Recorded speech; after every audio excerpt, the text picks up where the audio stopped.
Hello, so in this recipe, I'm actually using garlic and ginger and just a few spices with some salt. Yeah, I'm using stew, already made oilless stew, but you can use tomato puree if you prefer to do that if you don't have stew to still bring the same thing. You add your salt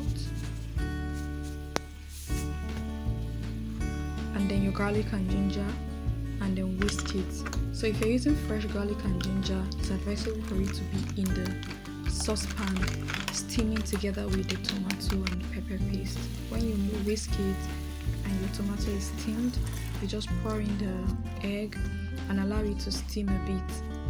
So the idea here is for you to enjoy the same meal that you would have cooked with so much oil with minimal oil, basically because it is healthier for everyone, right?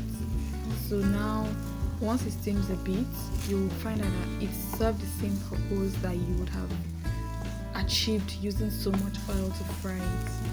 So I thought I should share this with you, and if you like it, please give it a thumbs up, kindly share with your network, and yeah, engage the content. Thank you.